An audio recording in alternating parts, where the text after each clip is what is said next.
اچھا، اب کچھ غذائیں ایسی ہیں جو نہ بچے عام طور پر کھاتے نظر آ رہے ہیں، نہ آپ لوگوں کی بڑوں کی ڈائٹ میں باقاعدہ طور پر اس کو شامل کیا جاتا ہے، اور اس کے کتنے روحانی اثرات ہیں. مثلا انار. وسائل الشیعہ میں باقاعدہ عبداللہ ابن سنان امام جعفر صادق علیہ الصلوۃ والسلام سے نقل کرتے ہیں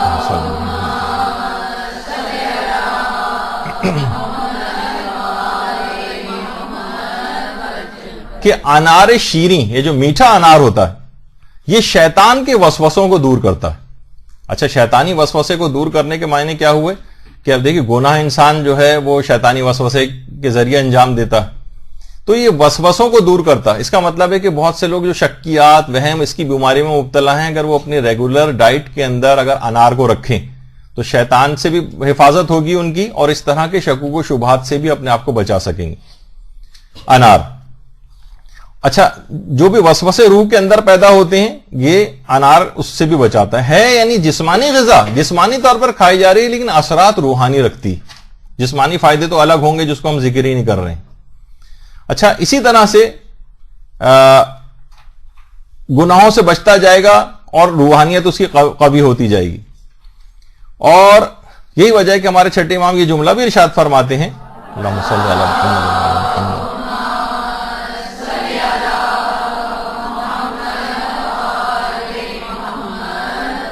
جو ایک انار کھاتا ہے 40 دن تک اس کا دل نورانی رہتا ہے، اور اگر 2 انار کھا لے تو 80 دنوں تک اس کا دل نورانی رہتا ہے.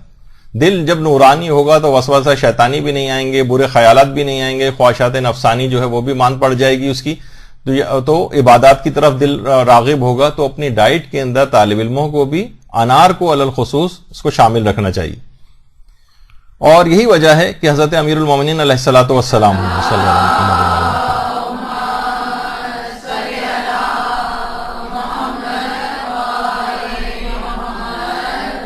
کیونکہ پیغمبر فرما گئے تھے کہ ہر انار کے اندر ایک دانہ ضرور جنت کا ہوتا ہے، تو امیر المومنین پورا ایک انار کھایا کرتے تھے، اور اس میں شیئر بھی نہیں کراتے تھے کسی کو، اس کے لیے الگ سے انتظام کر دیتے ہوں گے، لیکن کہتے تھے کہ کیونکہ ایک دانہ ضرور انار کا ہے، کون سا ہے یہ پتہ نہیں، تو اس وجہ سے انسان وہ جنتی دانہ کھا کر سوچیے اس کا دل کتنا نورانی ہوگا.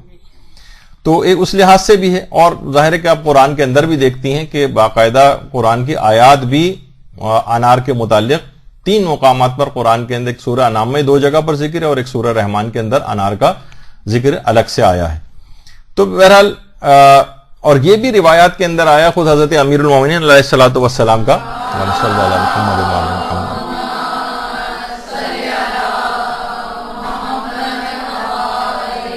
کہ بچوں کو انار کھلاؤ، کیونکہ بچے اس کو کھانے کے بعد جلد بولنے لگتے ہیں. تو جسمانی فائدہ بھی ایک ہے کہ چھوٹے بچوں کو جن کو بولنے کی ذرا بھی ڈیلے ہو رہا ہو یا ان کو اس سے جلدی بولنے کی ان کے اندر صلاحیت پیدا ہو جاتی ہے. اور چھٹے امام اس پھل کو پھلوں میں سب سے بہترین پھل بھی قرار دیتے تھے، اور خود چھٹے امام ہر شب جمعہ ایک انار ضرور کھایا کرتے تھے. ہر شب جمعہ روایت کے اندر ہے کہ ایک انار ضرور کھاتے تھے. تو بہرحال اس کی اتنی زیادہ روحانیت ہے اس کے اندر. ویسے تو ایک روایت کے اندر باقاعدہ یہ بات بیان ہوئی ہے کہ پیغمبر اسلام نے جنتی سیب کھایا تھا، اور اس کے بعد حضرت زہرا کی پیدائش کا اہتمام ہوا تھا. اللہم صلی علی محمد وعلی محمد.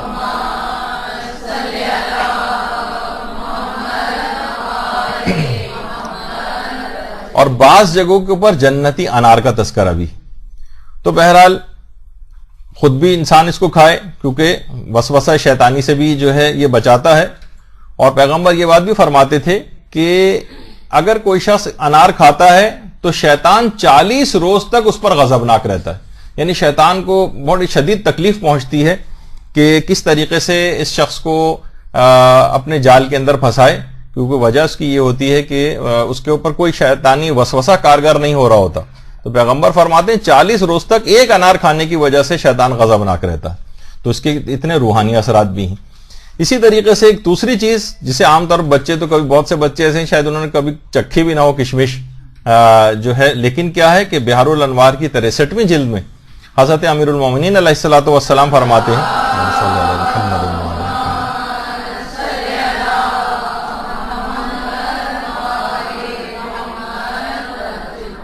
کہ کشمش انسان کے باطن کو پاکیزہ بناتی. باطن کو پاکیزہ، اس کا مطلب یہ ایک تو ظاہر ہے انسان کا جس کو جسم کہا جاتا ہے، اور ایک باطن ہے جس کو روح کہا جاتا ہے، یعنی روح کو پاک و پاکیزہ کرتی چلی جاتی ہے، یعنی خود اس کے روحانی اثرات بھی ہیں۔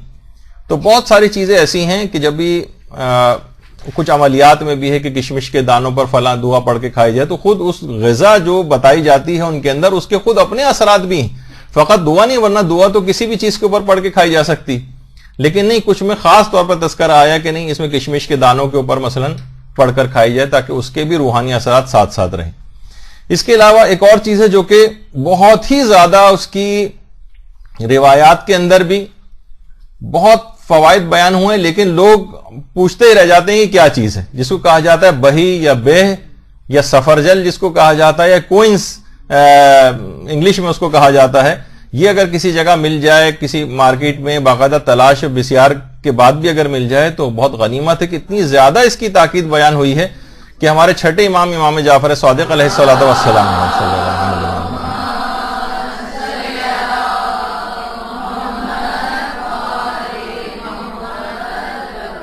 فرماتے ہیں کہ پیغمبر اسلام نے اپنے صحابی زبیر سے فرمایا تھا کہ اے زبیر بہی کھایا کرو، کیونکہ یہ دل کو آرام پہنچاتی ہے، اور اس کے بعد پیغمبر نے دو روحانی خصوصیات کا تذکرہ کیا۔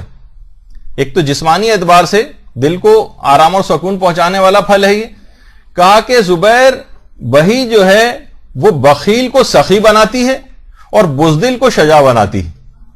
اس کا مطلب، اور یہ دونوں صفات جو ہیں سخاوت اور شجاعت یا شجاعت، یہ دونوں روحانی صفات ہیں، یہ دونوں بہترین روحانی اور نورانی صفات ہیں جو کہ پیدا ہوتی ہیں، یعنی کھا انسان پھل رہا ہے اور اس کے نتیجے میں اس کی روح قوی ہو رہی ہے، کشمش کھانے سے باطن صاف ہوا جا رہا ہے، شیطانی وسوسہ انار کھانے سے دور ہوا جا رہا ہے، اور انسان جب یہ تمام چیزیں اس کو حاصل ہوتی چلی جاتی ہیں تو اس کو مددگار ہوتی ہیں روحانیت کو قوی بنانے میں۔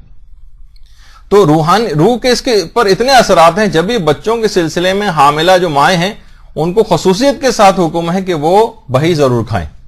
تو عام طور پر جب اس کی معلومات ہوں گی، ویسے تو الٹی سیدھے کتنے سارے غذائیں اور یہ سب کچھ جو ہے وہ گھروں کے اندر کھائے جاتے ہیں، لیکن جو واقعتاً فائدہ پہنچانے والی چیزیں، جب یہ آیت اللہ بہجت یہ جملہ بڑا اچھا ارشاد فرماتے تھے کہ افسوس کی بات ہے مومنین کہ وہ ذائقے دار چیز کو تو تلاش کرتے ہیں، فائدے مند غذاؤں کی طرف نہیں جاتے، یعنی صرف ذائقہ دیکھتے ہیں، فائدہ نہیں دیکھتے کہ فائدہ کس کے اندر ہے۔ تو ان تمام چیزوں کو اپنی غذا ڈائٹ میں بچوں کو بھی استعمال کرانا چاہیے، اور کہ ان کے روح اور جسم دونوں اس سے طاقتور ہوں گے۔ تو اچھا، گناہوں کے مقابلے میں دیکھیے کہا جاتا ہے کہ انسان اس وقت گناہ کرتا ہے جب اس کی عقل کمزور ہوتی، جیسے جیسے عقل، کیونکہ خود گناہ کرنا بے عقلی یا کم عقلی کی دلیل ہے۔ مثلا کسی کو پتا ہے کہ اس کا لازمی نتیجہ مجھے اس نقصان کی صورت میں اٹھانا پڑے گا، پھر بھی اس کام کو کرے تو بے عقلی کا کام ہے یا نہیں؟ تو جو بھی شخص جتنا زیادہ گناہ گار ہوتا ہے وہ اتنا ہی زیادہ بے عقل ہوتا ہے۔ اب عقل کو کیسے بڑھائیں؟ تو روایات میں ایک چیز آئی ہے کہ وہ غذاؤں کے اندر اس کو شامل کرنا چاہیے جسے کہا جاتا ہے سرکہ۔ باقاعدہ وسائل الشیعہ کی ایک روایت ہے کہ سرکہ عقل کو قوی کرتا ہے، عقل کو قوی کرتا ہے۔ اچھا، عقل جتنی بھی قوی ہوگی اس کی روح قوی ہوگی، روح جتنی قوی ہوگی گناہ کم ہوں گے۔ تو خود یہ غذاؤں کے اندر اب دیکھیے بہت ساری چیزوں کا ٹیسٹ بھی تو ڈیولپ کرنا پڑتا ہے نا۔ وہ پیزا اور برگر کھانے والے بچے، ان کو ایک دم سے سرکہ اور یہ سفرجل اور ان چیزوں کے اوپر کیسے آپ لے کر جائیں گے؟ تو بہت ساری چیزیں ایسی ہیں کہ آپ کو غذاؤں میں ملا کر دینی پڑیں گی۔ بہت سے بچے بظاہر اس کے سامنے لا کر وہ ناشپاتی نما بہی آپ رکھیں گے، کبھی نہیں کھائے گا، تو وہ آپ فروٹ چاٹ کے اندر کاٹ کے اس کو جو ہے وہ ڈال دیجئے، جس طریقے سے امرود یا سب چیزیں پڑی ہوتی ہیں، کسی طریقے سے تو اندر ان کے جسموں کے اندر جائے۔ خود آپ بھی کھانے کا ٹیسٹ ڈیولپ کریں اور بچوں کو بھی ٹیسٹ ڈیولپ کروائیں۔ بہت سی چیزیں ایسی ہوتی ہیں جو بظاہر شاید شروع میں، اول تو یہ سب ذائقے دار چیزیں، لیکن شروع میں ہو سکتا ہے کسی کو پسند نہیں آ رہی ہوں، تو اس کو ٹیسٹ آہستہ آہستہ آہستہ کر کے ڈیولپ کروانا پڑے گا۔ اچھا، اس کے علاوہ کچھ تو پھل ایسے ہیں جیسے یہ خربوزہ، باقاعدہ بحر الانوار کی جو 59ویں جلد ہے اس میں پیغمبر اسلام کی ایک روایت ہے،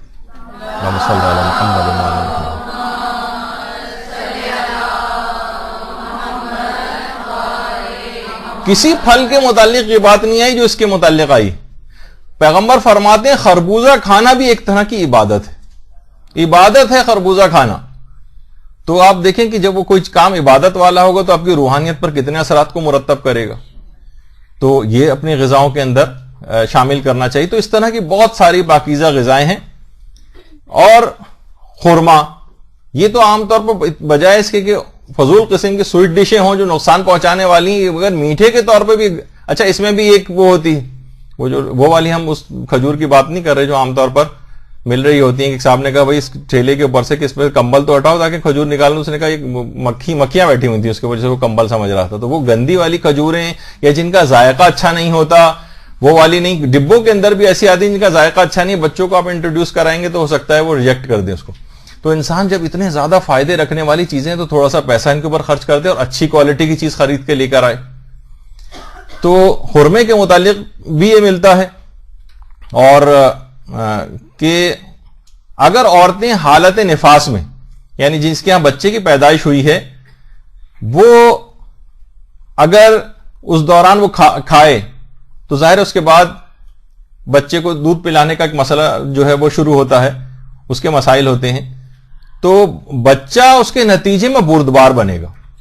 دیکھیں ایک بہت بڑا مسئلہ ہائپر قسم کے جو بچے ہیں یا غسیلے قسم کے بچے ہیں، اکثر و بیشتر لوگوں کے سوالات جو ہے وہ مسلسل جو ہے علماء کے پاس بھی جاتے دیکھے ہیں، خود ہمارے مدرسے میں بھی اس طرح کے جو آتے ہیں کہ کیا کریں کہ جو بچہ بہت ہی زیادہ غسیلہ ہے، بہت گھر کا جو ہے ماحول جو ہے خراب ہوا ہے. تو بچہ بردبار ہوگا اگر ماں مثلا دوران حمل کھجور کھائے گی یا دودھ پلانے کے عرصے کے دوران کھجور کھائے گی. اور بردبار ہونا دیکھیے یہ بھی ایک ویسی صفت ہے، ایک روحانی طور پر بہترین صفت ہے. ساری زندگی اس کی اچھی گزرے گی انسان جتنا بردبار ہو، ورنہ غصے کی حالت میں وہ لوگوں کو نقصان پہنچاتا ہے. اور علماء کی اپنی اس کے اندر بھی جو ہم دیکھتے ہیں کہ اکثر و بیشتر کہیں ہوتے ہیں تو ان کے قہوہ وغیرہ ہوتا ہے یا کوئی نہ کوئی اس طرح کا پھل جو کہ فائدہ مند چیزیں ہوتی ہیں وہ ان کی نشستوں کے اندر ہوتی ہیں. اور اسی طرح سے ہمارے 8ویں امام علی رضا علیہ الصلوۃ والسلام صلی اللہ علیہ وسلم،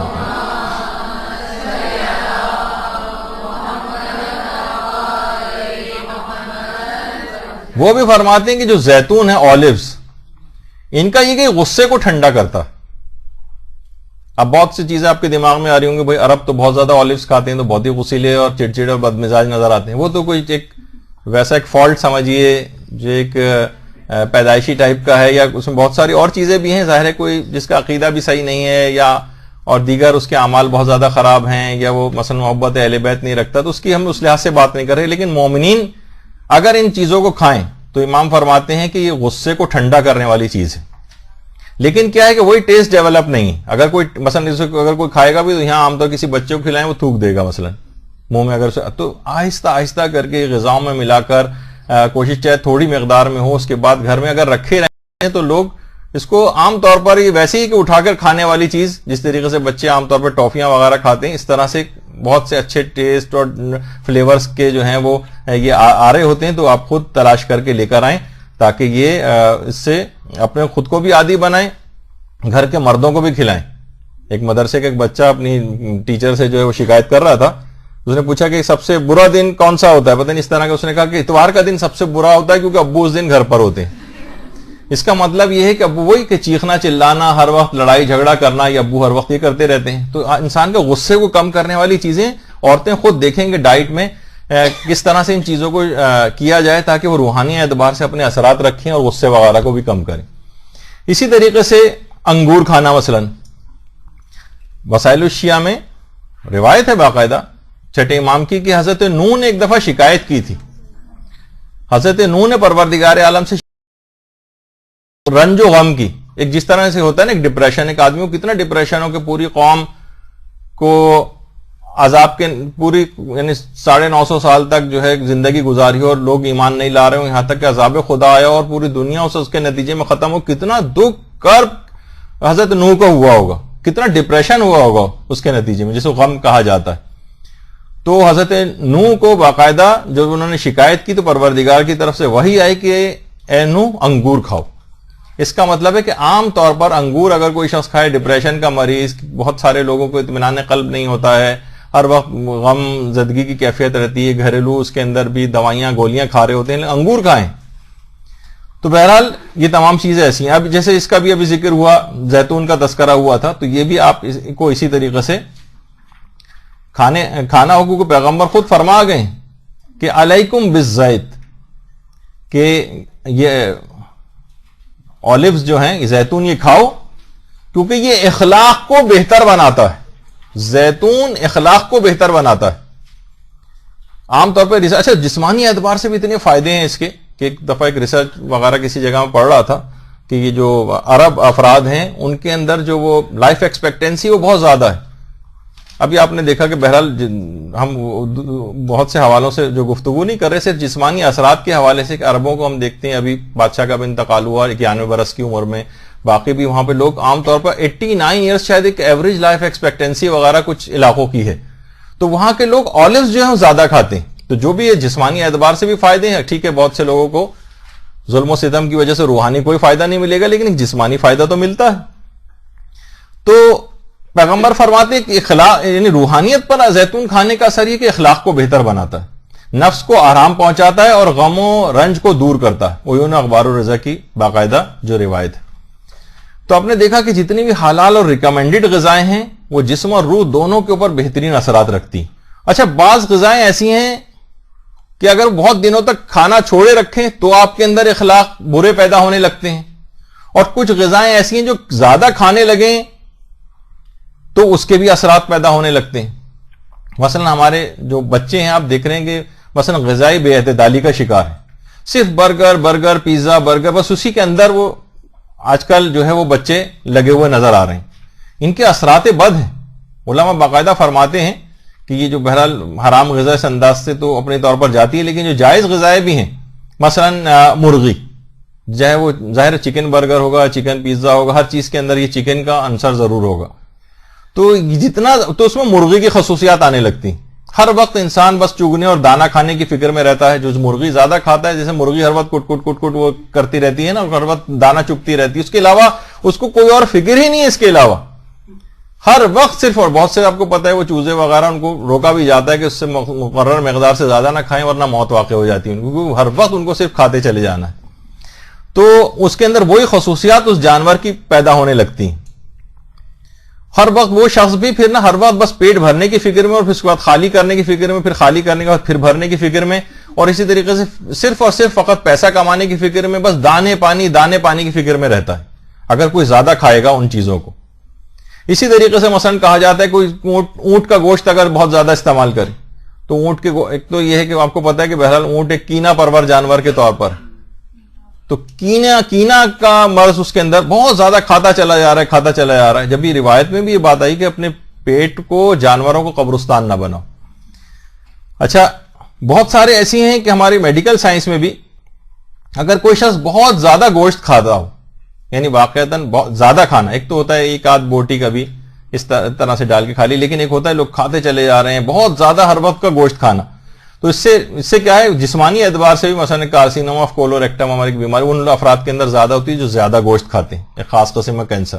اچھا جو بالکل چھوڑ دے گوشت کھانا اور مکمل ویجیٹیرین ہو جائے وہ بھی ایک بے اعتدالی ہے, سیروسس آف لیور, باقاعدہ جگر کی خاص بیماری, اس کو وہ لاحق ہو جاتی ہے ایسے افراد کو زیادہ تر. اور روایت میں اگر کوئی شخص گوشت بالکل کھانا ترک کر دے, بہت سی روایت میں تو یہ بات بھی آئی ہے کہ 40 روز تک اگر اس نے گوشت کھانا ترک کیے رکھا تو اس میں ناپسندیدہ اخلاق پیدا ہو جاتے ہیں. امیر المومنین علیہ الصلوۃ والسلام فرماتے ہیں.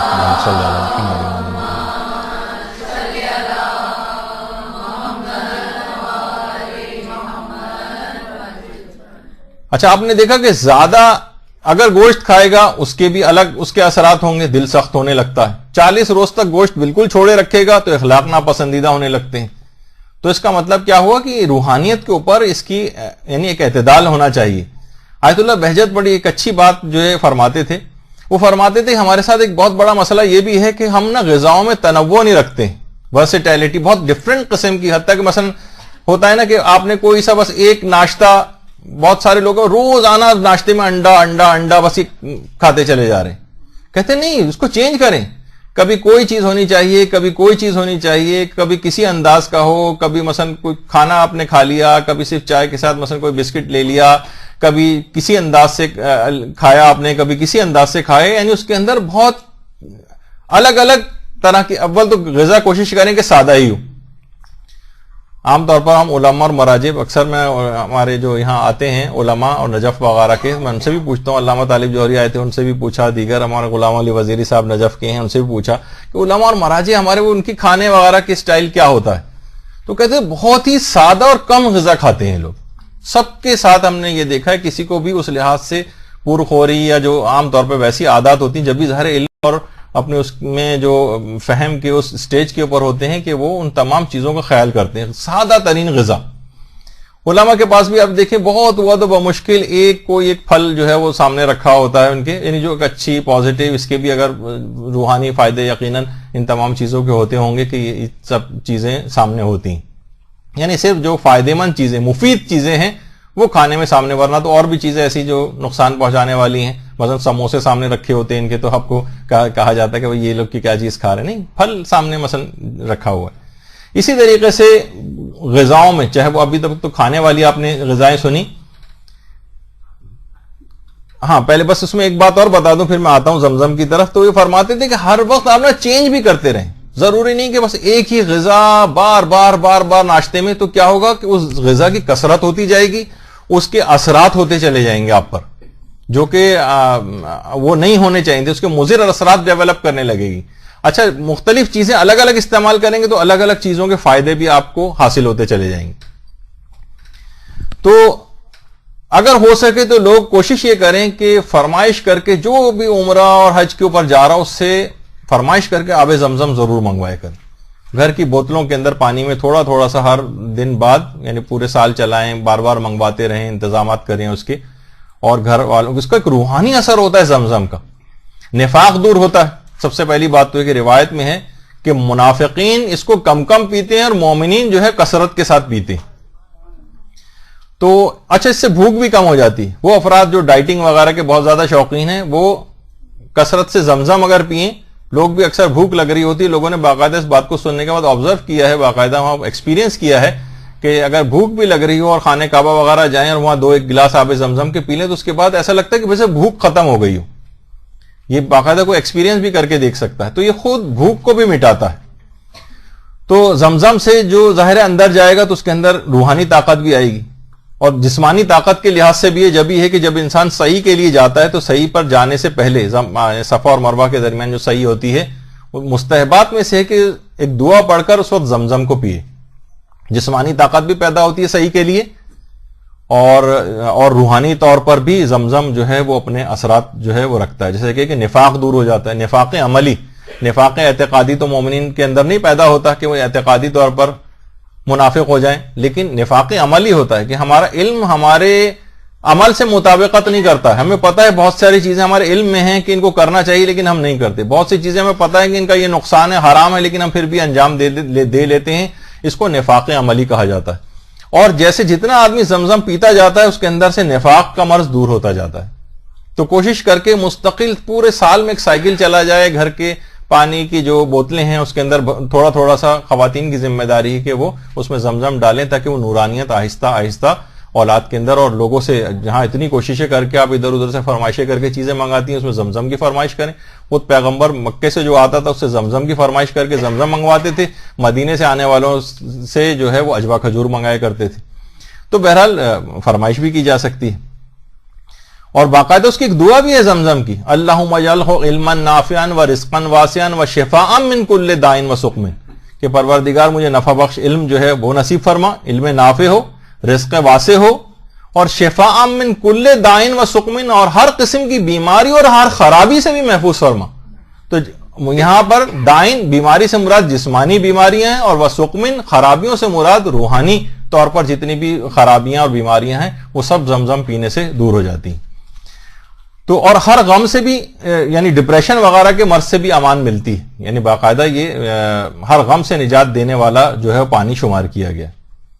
اور زمزم ایسا باقاعدہ پوری کتاب بھی جرائے زمزم عرفان کے نام سے, آیت اللہ بہجت کے حالات پر ایک کتاب زمزم عرفان کے نام سے بھی لکھی گئی ہے, آغا علی شاہری نے لکھی ہے. اور زمزم ایسا یعنی لفظ ہے کہ زمزم احکام, اور اس کے نام سے بہت سی ویب سائٹس اور احکامات وغیرہ کی جو ہیں وہ بھی اس پہ ڈالی گئی.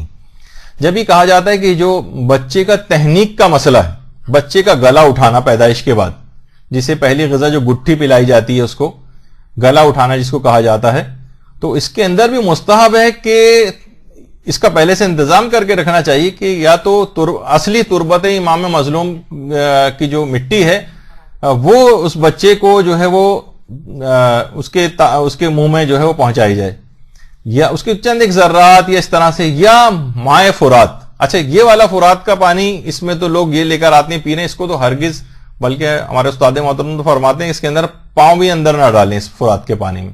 انڈسٹریل ویسٹ جتنا بھی ہے اس کے اندر ملایا ہوتا ہے، انتہائی مضر صحت ہے. لیکن اس کو ڈی سیلینیشن پلانٹ ایک لگا ہوا، یہی فرات کا پانی وہاں کربلا میں تقریباً ہر ہوٹل کے جو عام نلکوں سے بھی جو پانی آتا ہے وہ فرات کا پانی ہوتا ہے. تو وہاں سے آپ پانی بھر کر لے آئیں جو صاف ستھرا کیا ہوا پانی ہے. اس والے پانی کو کسی کو لا کر نہ پلائیں، نہ خود پئیں، کیونکہ اس کے اندر بہت سارے اس طرح کے فضلات وغیرہ جو انڈسٹریز کے ہیں وہ بھی اس کے اندر ملے ہوئے جو آپ کی صحت کے لیے نقصان دہ ہیں. لیکن یہ کہا گیا ہے کہ یا تو تربت حسین سے اس کی تہنیک کی جائے، اس کا گلا اٹھایا جائے جو گٹھی جو پہلی خوراک اس کے اندر جاتی ہے، یا فرات کا پانی. دیکھیے کھانے پینے کی چیزیں ہیں نا، لیکن ان کے روحانی فائدے ہمارے پانچویں امام محمد باقر علیہ الصلوۃ والسلام فرماتے ہیں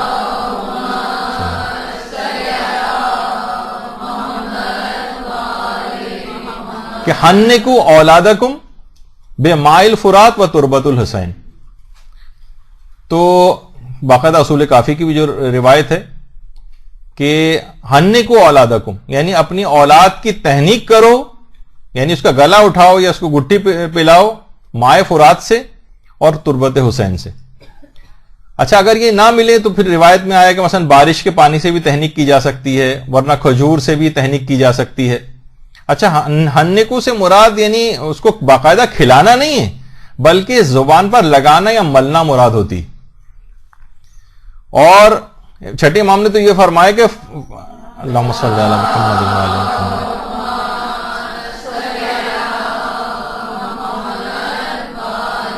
کہ ہر قسم کی امان بچے کو مل جاتی، ہر قسم کی برائی سے امان مل جائے گی، ہر قسم کی شر سے اس کو امان مل جائے گی اگر اس کو ان چیزوں سے اس کی تہنیک کی گئی. اور باقاعدہ کھجور سے تہنیک کا حکم بھی یہ بھی موجود ہے. آیت اللہ برجردی کی جو کتاب جامع احادیث شیعہ ہے اس میں باقاعدہ پیغمبر کی ایک روایت کھجور کے سلسلے میں یہ ہے کہ پیغمبر اسلام نے امام حسن اور امام حسین کی تہنیک کھجور کے ذریعے کی تھی. صلی اللہ علیہ وسلم.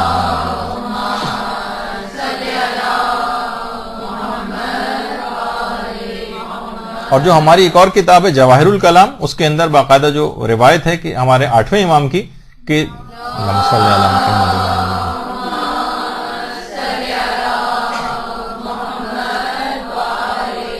کہ اگر تربت امام مظلوم نہ ملے تو شہد سے تہنیک کرو، شہد سے. اچھا اس کا فلسفہ یہ ہے کہ ان کھانے پینے کی چیزوں کے روحانی اثرات ہیں، یعنی پہلی خوراک ہی اگر بچے کو تربت حسین وہ چکھے گا تو اس کے اندر ایک حسینیت کا اور ایک وفاداری کا اور فداکاری کا جذبہ اس کے اندر پیدا ہوگا. مائع فرات کو پلا کر بچے کو ہر قسم کی قربانی کے لیے دین کے لیے تیار کیا جائے گا. اسی طریقے سے کھجور کا بھی تذکرہ قرآن کے اندر اس لحاظ سے آیا ہے کہ حضرت مریم کی پہلی خوراک جو حضرت عیسیٰ کی پیدائش کے بعد کہ مریم اس کو کھجور کے درخت کو ہلاؤ اور جو کھجوریں جو وہاں سے گریں ان کو تم کھاؤ. تو اچھا علماء فرماتے ہیں اگر کوشش کریں کہ اگر جیسے تہنیک کے اندر کھجور کا بھی تھوڑا سا پارٹ ملا لیا جائے، مائع فرات بھی ملا لیا جائے، تربت امام مظلوم مل رہی ہے وہ بھی ملا لی جائے، کچھ شہد بھی ملا لیا جائے، بارش کا پانی، تو جتنی تہنیک کی چیزیں بتائی گئی ہیں الگ الگ ڈفرینٹ چیزیں یوں بتائی گئی ہیں. ہو سکتا ہے کبھی کھجور کا موسم نہ ہو، کبھی تربت امام مظلوم اویلیبل نہ ہو، کسی کے پاس شہد نہ ہو، کبھی بارش کا پانی، تو مختلف چیزیں اگر سب کو ملا لیں تو اس کا مطلب ہے کہ زیادہ فائدہ مند چیز بن جائے گی. اور عام طور پر اس طرح کی غذائی چیزوں کو کھلانے کے بعد بچے کے اندر زیادہ اس قسم کے اثرات، اچھے اثرات اس کی روح کے اوپر ہیں. کھانے کی چیزیں لیکن روحانی اثرات ڈیولپ کرنے کے لیے وہ چیزیں دی گئی. تو اور یہ بھی کوشش کی جائے، دیکھیے پھر وہی والی بات کہ تمام چیزیں بھی جب حاصل کی جائیں گی، ظاہر پیسے کے ذریعے کھجور خرید کے لائیں گے، آپ پیسہ خرچ کریں گے ادھر ادھر سے تو اور چیزیں شہد وغیرہ کو آپ لے کر آئیں گے، تو یہ سب چیزیں بھی مال حلال اور رزق حلال سے ہونی چاہیے. ورنہ اگر خمس نہ نکلا ہوا مال سے اگر خریدی گئی ہیں تو ان سے کوئی فائدہ نہیں ہوگا. یہ بھی حدیثوں کے اندر ہے کہ جس کی جسم کی پرورش حرام غذا سے ہوگی وہ چیز وہ شخص کبھی جنت میں داخل نہیں ہو سکے گا. حرام سے اگر تو وہ عذاب بھگتے گا, وہ جسم سے حرام اس کا نکلے گا, آگ میں جلا جلا کے اس کی تطہیر کی جائے گی, پھر جنت کے اندر آئے گا. اور پیغمبر نے اپنے صحابی سعد کو تو یہ کہا تھا کہ اے سعد اگر تم کھاؤ تو ہمیشہ حلال چیز کھانا, اگر تم نے فقط حلال چیزیں کھائیں تو تم مستجاب الدعوات ہو جاؤ گے, تمہاری ساری دعائیں قبول ہونے لگیں گی. تو لوگوں کو بھی چاہیے کہ ایسے پیشے اختیار کریں کہ جس میں حرام نہ ہو. افسوسناک صورتحال ہم اس وقت دیکھتے ہیں کہ جب لوگ ساری زندگی حلال کماتے ہیں اور جب ریٹائرمنٹ ہوتی ہے اور ساری زندگی کی جمع پونجی وہ پھر فکس ڈپازٹ میں سودی حکومتی سودی اسکیموں کے اندر لگا کر وہاں سے جو 50% جو ان کو غریب کو دینا ہوتا ہے وہ بھی نہیں دیتے. پوری زندگی حلال کمایا اور اس کے بعد آخر میں اس کو حرام جگہ کے اوپر انویسٹ کر کے یا اس کے اندر غریب کا حق نہ نکال کے اس پورے مال کو حرام کر لیا, اور پوری زندگی کی ایک لحاظ سے محنت کی جو ایمانداری سے اور حلال غذا کھائے تھے اس کو آخر میں اس کے اثر کو برباد کر لیا. ان کی حالت زار کو دیکھ کر زیادہ افسوس ہوتا ہے. تو کوشش کریں کہ لوگوں کو بتائیں کہ یہ سب چیزیں ایسی ہیں کہ اپنے اندر اس مال حرام وغیرہ کو نہ جانے دیں, ورنہ پھر نافرمانیاں اور جو یہ اپنی اولاد کی دیکھنے میں آتی ہیں اور سب کچھ یہ ان سے ان کو بچایا جا سکے. تو اسی طریقے سے دیکھیے خالی یہی نہیں کہ حلال غذا بھی اگر زیادہ کھائی جانے لگے اس تک کے روحانی اثرات ہوتے ہیں.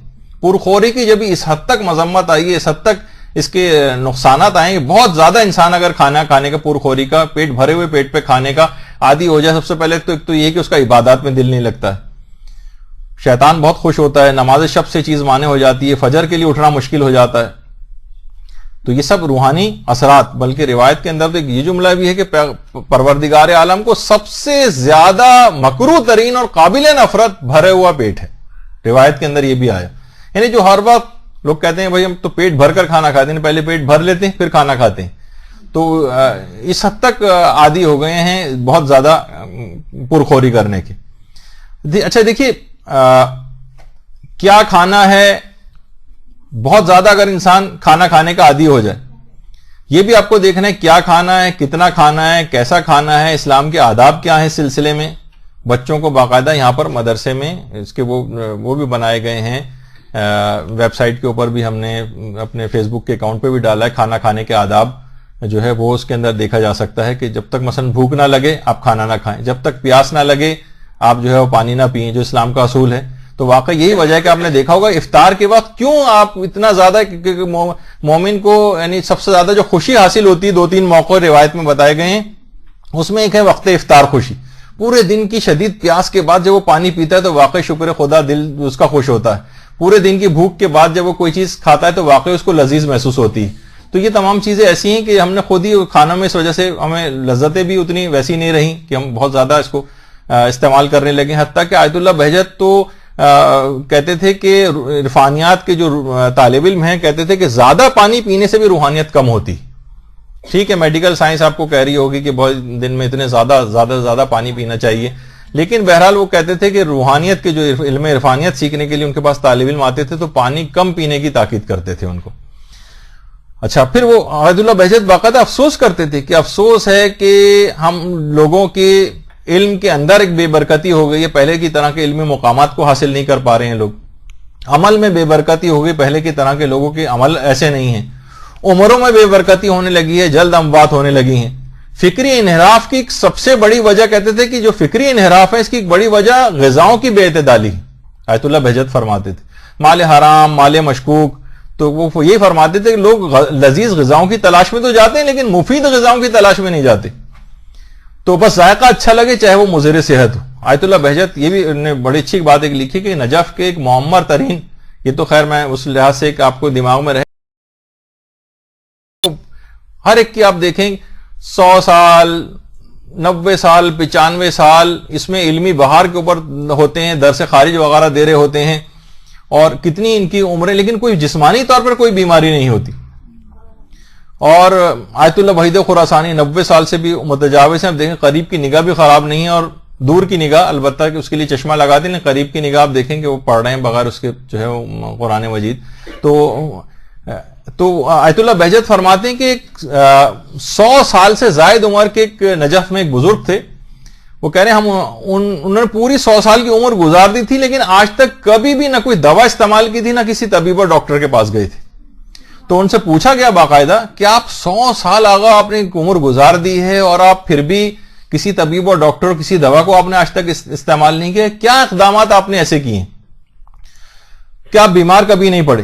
تو انہوں نے بڑا عجیب اچھا جملہ کہا یہ فقط میں نے تابع شریعت ہو کر غذا کھائی، کمن و کیفن، یعنی کتنی کھانی ہے اور کون سی کھانی ہے اور کب کھانی ہے، ان سب میں میں نے دستورات شرعی کا خیال کیا ہے، مستحبات مکروہات کا خیال کیا ہے، کب کھانا ہے، کتنا کھانا ہے، کون سی چیز کھانی ہے، کون سی چیز نہیں کھانی ہے، لہذا کبھی بیمار ہونے یا طبیب کی طرف مراجعہ کرنے کی ضرورت ہی پیش نہیں آئی۔ یعنی واقعی اگر آپ کھانے پینے، جب بھی توضیح المسائل کے اندر باقاعدہ کھانے پینے کے مستحبات اور مکروہات اور کھانے پینے کے آداب یا کھانے پینے کے آداب کے عنوان سے ہر توضیح المسائل کے اندر ایک سیکشن، وہ اس وجہ سے کہ دیکھا جائے تو اس کی کوئی ضرورت نہیں تھی، عام سی نارمل سی بات ہے، اس کو نہیں بھی ہوتا، اہم باتیں بیان کی جاتی ہیں، لیکن توضیح المسائل میں الگ سے چیز شامل کی گئی جسے آپ جا کر پڑھیے گا، آج تو میرے پاس وقت نہیں ہے اس کو پڑھوں۔ تو اس لحاظ سے دیکھیں ان تمام حلال غذاؤں کا بھی اتنا زیادہ فائدے ہیں کھانے کے، اور حرام غذاؤں کے کتنے زیادہ آپ نے نقصانات سنے۔ بہت ساری ایسی چیزیں بھی ہیں، جیسے یہ دالوں کے متعلق کہا جاتا ہے، روایت کے اندر جملہ بھی آیا کہ اے علی، یعنی مسور کی دال کے لیے بھی ہے اور ایسے عام دالوں کے لیے بھی ہے، کہ یہ بابرکت اور مقدس غذا ہے دال، بابرکت اور مقدس غذا، دل کو نرم کرتی ہے دالیں، اور روایت میں ہے کہ آنکھوں سے اشک کو، یعنی جب دل نرم ہوتا ہے تو آنکھوں سے اشک جاری ہوتا ہے، اور یہ انبیاء کی غذا ہے دال، انبیاء کی۔ اچھا یہی وجہ ہے کہ بہت ساری چیزیں ایسی ہیں دیکھیے اثرات رکھتی ہیں، گوشت کو اچھی طریقے سے دھونے کا جب بھی حکم ہے کہ اس میں سے خون وغیرہ نکل جائے، کیونکہ بے احتیاطی اگر نہ کریں یا ملازموں کے ہاتھوں میں اگر دے دیا جائے وہ اچھی طرح سے نہ دھوئیں تو خون وغیرہ اس گوشت میں وہ جسم میں جاتا ہے، اور اس سے دل بہت زیادہ سخت ہو جاتا ہے، حتیٰ کہ اتنا سخت ہوتا ہے خون کہ وہ اپنے کسی قریبی باپ کو اور اولاد تک کو بھی جو ہے قتل کر سکتا ہے، یعنی اس کے اندر اتنا اس کا دل جو ہے وہ سخت ہو جاتا ہے۔ تو مال حرام کے لحاظ سے بھی اس کے اندر بھی اسی طرح کی صلاحیت پیدا ہو جاتی ہے کہ دل سخت ہونے لگتا ہے۔ برحمتك يا أرحم الراحمين وصلى الله على محمد وآله الطاهرين۔